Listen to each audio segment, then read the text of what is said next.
iPhone 12 came out in 2020. That was 3 years ago. Apple revisited their boxy design, which the famous iPhone 5s shipped with. Only this time, iPhone 12 had smaller bezels and came with a whopping 6.1 inches. The iPhone 12 was the talk of the town since it was the sweet spot in terms of size for the majority of the people. This phone packed a great deal of specs, and today in 2023, is it still worth it? This phone is an excellent choice even 3 years later, since Apple has a great track record of supporting its device regarding software updates. I won't be surprised if Apple continues to support this phone for the next 4 or 5 years. The A14 Bionic powers the iPhone 12, which is a 5nm chip. The chip is powerful, and still today in 2023, it operates smoothly. During my time with the iPhone 12, I did not experience any sluggish performance. It will take a lot of work for an average consumer to tell the difference between the A14 and the A16 Bionic. At the time of recording this video, the iPhone 12 was running on iOS 16.6. Don't be scared, there is a planned upgrade to iOS 17, which will introduce great features to the already excellent device. Apple's A14 Bionic supports 5G, which is great since 5G is the future.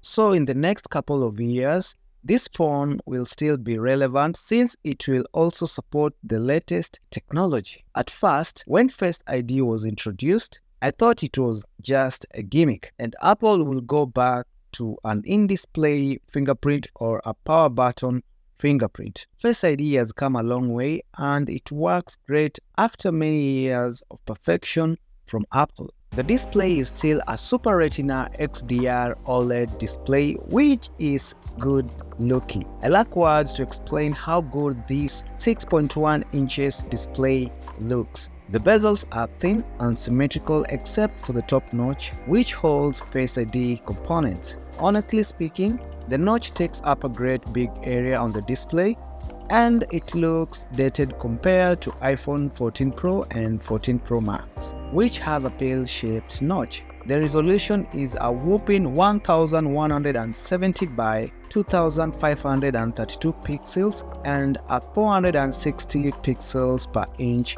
density. This means the display is good looking. The frame is made out of aluminum, which is not the most robust material, so expect to get some dents when you drop the phone down. The power button is on the right hand side, while the mute switch and volume buttons are placed on the left hand side.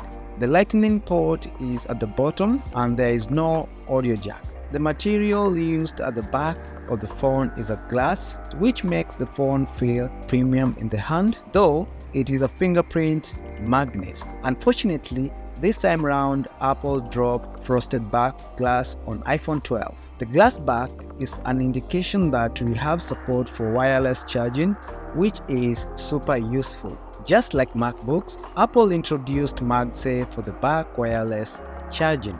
This is super helpful as it helps the charging coil to align correctly for optimum charging speed and avoiding energy lost when charging through wireless charging. Cameras on the iPhone have always been great, and the iPhone 12 really takes good looking photos. We have a 12 megapixel selfie camera which takes stunning pictures. The front camera has support for 4K at 24 or 30 or 60 frames per second, which is just insane. The selfie videos are also great, and the dynamic range is good for a phone that came out in 2020. We have a dual 12 megapixels cameras at the back. One is the primary camera and the other is a 12 megapixels ultra-wide camera with a 120-degree view. For a phone that came out in 2020, the video quality is amazing. When using the phone, you have the ability to choose between 4K video quality at 24 or 30 or 60 frames per second. When taking photos using the back camera, they really look sharp and natural compared to other phone manufacturers that exaggerate on saturation. The main camera also can shoot HDR, Dolby Vision HDR up to 30 frames per second, which is mind-bending. The speakers are also loud, the best I have ever listened to on a smartphone. The phone supports stereo speakers, which makes listening to music an enjoyable experience. Even though the iPhone 12 is a good phone in 2023, time is catching up with the device. iOS is well optimized and memory management is excellent when compared to Android phones. But the 4GB of RAM in 2023 is low since applications are becoming more demanding, and this requires more memory so that consumers can have a great experience.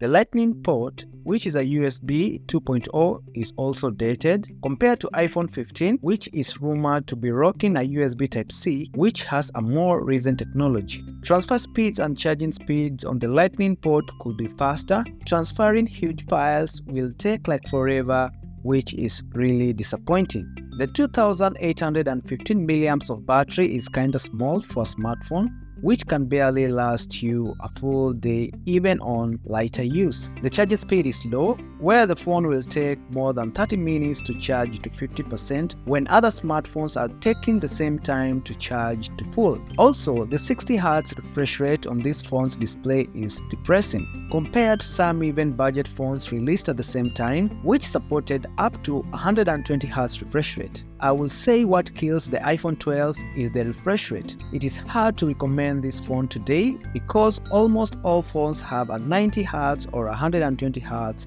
refresh rate. There are some that even have more than 120Hz of refresh rates. This is a clear indication that Apple should implement technologies as soon as they come out.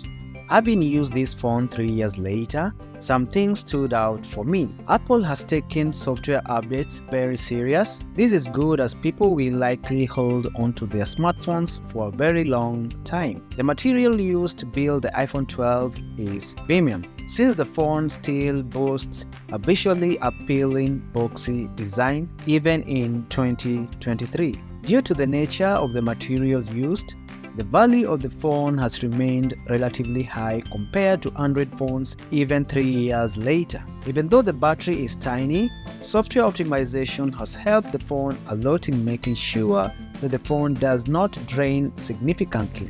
The only deal breaker for me is the 60Hz refresh rate. Today this feels low, and if you are someone coming from 120Hz refresh rate, you will surely notice the difference. Other than that, this is a solid phone in 2023. If you buy it today, I suggest getting a MagSafe power bank to walk around with it just in case you want to top up the phone's battery. I hope you enjoyed this video. Catch you in the next one.